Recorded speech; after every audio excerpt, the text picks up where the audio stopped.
ആരാണ് ഇൻട്രോവേർട്ടുകൾ? ഇൻട്രോവേർട്ട് എന്ന പദം ഒരു വ്യക്തിയുടെ സ്വഭാവ സവിശേഷതയെ സൂചിപ്പിക്കുന്നു. ഇൻട്രോവേർട്ടുകൾക്ക് അവരുടെ ഊർജം ലഭിക്കുന്നത് തങ്ങളോടൊപ്പം ഒറ്റയ്ക്ക് സമയം ചെലവഴിക്കുന്നതിലൂടെയാണ്. ഇതിന് വിപരീതമായി എക്സ്ട്രോവേർട്ടുകൾ മറ്റുള്ളവരുമായി ഇടപഴകുമ്പോൾ, വലിയ കൂട്ടങ്ങളിലിരിക്കുമ്പോൾ, സാമൂഹിക സാഹചര്യങ്ങളിലിരിക്കുമ്പോൾ ഊർജം ലഭിക്കുന്നവരാണ് എക്സ്ട്രാവേർട്ടുകൾ. ഇൻട്രോവേർട്ടുകളുടെ പ്രധാന സ്വഭാവങ്ങൾ: ഏകാന്തത ഇഷ്ടപ്പെടുന്നു. ഒറ്റയ്ക്കിരിക്കുമ്പോൾ അവർക്ക് സുഖം തോന്നുന്നു. കൂടുതൽ ആളുകളുള്ളതും ശബ്ദമയവുമായ സാഹചര്യങ്ങൾ അവരെ വേഗത്തിൽ തളർത്തുന്നു. ആഴത്തിലുള്ള ബന്ധങ്ങൾ: ധാരാളം ആളുകളുമായി ഉപരിപ്ലവമായ ബന്ധങ്ങൾ സ്ഥാപിക്കുന്നതിനേക്കാൾ വിശ്വസ്തരായ കുറഞ്ഞ ആളുകളുമായി ആഴമേറിയതും അർത്ഥവത്തുമായ ബന്ധങ്ങൾ സ്ഥാപിക്കാനാണ് അവർ ഇഷ്ടപ്പെടുന്നത്. ആലോചിച്ച് സംസാരിക്കുന്നു. സംസാരിക്കുന്നതിന് മുമ്പ് കാര്യങ്ങൾ നന്നായി ആലോചിക്കുകയും ശ്രദ്ധിക്കുകയും ചെയ്യുന്നു. അനാവശ്യമായി സംസാരിക്കാതിരിക്കാൻ ശ്രദ്ധിക്കും. നല്ല കേൾവിക്കാരായിരിക്കും അവർ. മറ്റുള്ളവർ പറയുന്നത് ശ്രദ്ധിക്കുകയും അതിന് വ്യക്തമായ മറുപടി നൽകാൻ സമയമെടുക്കുകയും ചെയ്യും. ആന്തരിക ചിന്ത: അവരുടെ ശ്രദ്ധ കൂടുതലും സ്വന്തം ചിന്തകളിലേക്കും വികാരങ്ങളിലേക്കും ആശയങ്ങളിലേക്കുമാണ്. അവർ ആത്മപരിശോധനയിൽ ഏർപ്പെടുകയും സങ്കീർണമായ കാര്യങ്ങളെക്കുറിച്ച് ആഴത്തിൽ ചിന്തിക്കുകയും ചെയ്യുന്നു. ഇൻട്രോവേർട്ടുകൾ ലജ്ജാശീലമുള്ളവരോ സാമൂഹികമായി പേടിയുള്ളവരോ ആകണമെന്ന് നിർബന്ധമില്ല. ഇത് കേവലം ഊർജം നേടുന്നതിനും ചെലവഴിക്കുന്നതിലുമുള്ള വ്യത്യാസം മാത്രമാണ്. ഇൻട്രോവേർട്ടുകൾ എങ്ങനെ വിജയിക്കും?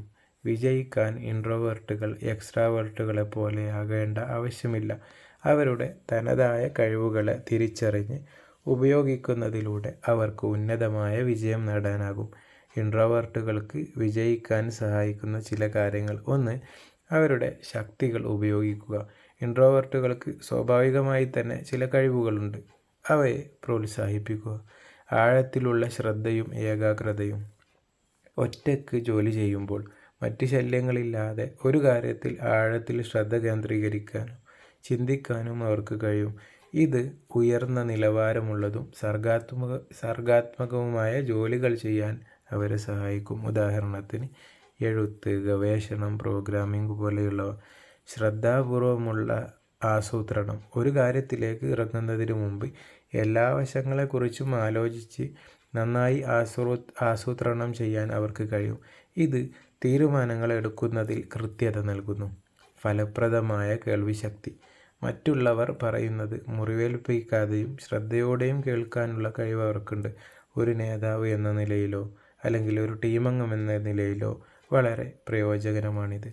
2. പരിധികൾ നിശ്ചയിക്കുക. റീചാർജ് ചെയ്യാൻ സമയം കണ്ടെത്തുക. സാമൂഹിക ഇടപെടലുകൾക്ക് ശേഷം ഊർജം വീണ്ടെടുക്കാൻ ഒറ്റയ്ക്ക് സമയം ഉറപ്പാക്കണം. എല്ലാ ക്ഷണങ്ങളും മീറ്റിങ്ങുകളും വലിയ ഒത്തുചേരലുകളും ഒഴിവാക്കി അത്യാവശ്യമായവയിൽ മാത്രം ശ്രദ്ധിക്കുക. സമയമെടുത്ത് പ്രതികരിക്കുക. ഒരു മീറ്റിങ്ങിലോ സംഭാഷണത്തിലോ പെട്ടെന്ന് മറുപടി പറയണമെന്ന് തോന്നിയാൽ എനിക്കൊന്ന് ആലോചിച്ച് മറുപടി പറയാമോ എന്ന് ചോദിക്കാൻ മടിക്കരുത്. ഇത് കൂടുതൽ ഫലപ്രദമായ പ്രതികരണങ്ങൾ നൽകാൻ സഹായിക്കും. ആശയവിനിമയ ശൈലി മാറ്റിയെടുക്കുക. എഴുത്തിലൂടെയുള്ള ആശയവിനിമയം ഫോൺ കോളുകളോ മീറ്റിങ്ങുകളോ ഒഴിവാക്കി ഇമെയിൽ, മെസ്സേജ് എന്നിവ വഴി ആശയവിനിമയം നടത്താൻ ശ്രമിക്കുക. ഇത് കാര്യങ്ങൾ നന്നായി ചിട്ടപ്പെടുത്തി ആലോചിച്ച് അവതരിപ്പിക്കാൻ ഇൻട്രോവേർട്ടുകളെ സഹായിക്കും. ആഴത്തിലുള്ള സംഭാഷണങ്ങൾ: ചെറിയ സംസാരങ്ങൾ ഒഴിവാക്കി വിഷയത്തെക്കുറിച്ചുള്ള ആഴമേറിയതും അർത്ഥപൂർണവുമായ ചർച്ചകളിൽ ഏർപ്പെടുക. ശരിയായ തൊഴിൽ തിരഞ്ഞെടുപ്പ്: അവരുടെ സ്വഭാവ സവിശേഷതയ്ക്ക് അനുയോജ്യമായ ചിന്തക്കും ഏകാഗ്രതക്കും പ്രാധാന്യം നൽകുന്ന ജോലികൾ തിരഞ്ഞെടുക്കുക.